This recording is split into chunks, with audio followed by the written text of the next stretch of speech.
السلام عليكم الاخوان، كي دايرين؟ بخير، كنتمنى تكون الصحه جيده. ان شاء الله في هذا الفيديو هذا غادي نهضروا على واحد النقطه اللي دارت بوم، اللي دارت ضجه في الاعلام العربي كامل، اللي هي اللقطه اللي اثار لها الجدل بين المنتخب الوطني الاولمبي والمنتخب المصري اولمبي نهائي كاس افريقيا المؤهله الى اولمبياد باريس 2024.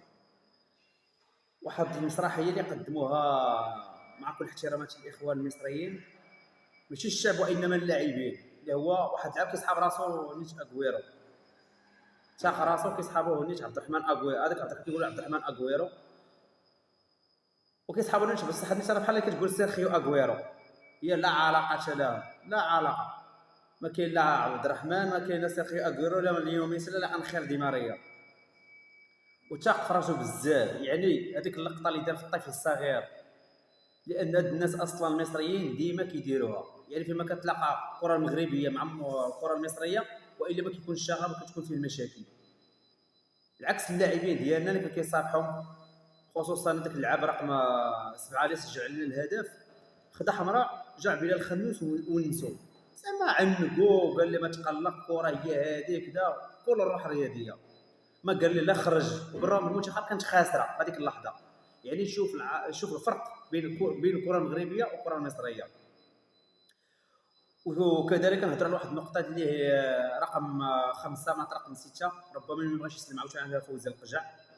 وكاين واحد رقم 18 اللي ضرب السيده بالقرعه ديال القرعه ديال الماء، ضربها للعنق ديالها. يعني حنايا فين اين عهد؟ حنايا الكره الافريقيه راه طورات وانتم راجعين لور.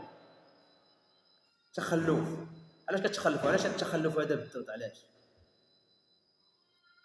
واش الناس كيتقدموا حنا كنرجعوا للور؟ الكره الافريقيه راه خاصها تطلع الفوق. ما رضيتيش، ما تقبلتيش الهزيمه، شغلك هذا. كنتي بطل 2019، ولكن جاء الدور ديال المنتخب المغربي حتى هو خاصو يدي شي لقب، وبلد منظم قدام 60000 متفرج. يعني كيفاش انت بغيتي تخسر المنتخب المغربي، بغى يخسر هذا اللقب قدام 60000 متفرج؟ كي دايره؟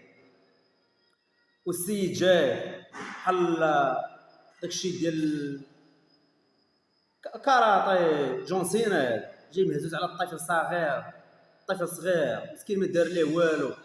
والدري هذاك الطفل كيما على حسب الاعلام المغربي، الطفل ما عنده لا اب، هو مسكين من عائله فقيره، لا حول ولا قوه الا بالله. ولكن كنتمنى من الكاف ومن الجامعه المغربيه بعد فوز القجع ياخذ هذا اقصى عقوبه في هذا السيد هذا. يعني خاصو يراسل الكاف والاتحاد الاولمبي عاوتاني، الرئيس ديال الاتحاد الاولمبي اللي جات في باريس الالماني، خاصو ياخذ اكبر عقوبات. يعني كي داير هاد الكره هادي، تخيل السيد يجي غينقز عليك ويضربك الكرش البطن ديالك،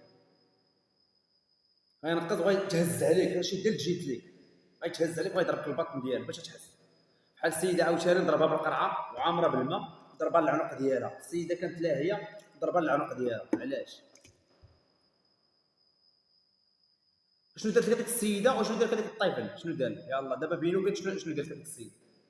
بالرغم ان بعض الاخوان المصريين كيدعموا هاد الشاب وهاد المراه المغربيه اللي تصابت على الاثر ديالها في العرق ديالها، وقال لك كما تصرحات في الاعلام المغربي بانها تفسحات وتاثرت بهذيك الضربه اللي جاتها في العنق ديالها. وحنا مغاربه معروفين، خسرنا معكم جوج مرات، خرجتونا في كاس افريقيا 2017، كل الروح الرياضيه وحملنا المسؤوليه اللعابه وحملناها المدرب. كذلك خسرنا في 2021 وحملنا المسؤوليه المدرب.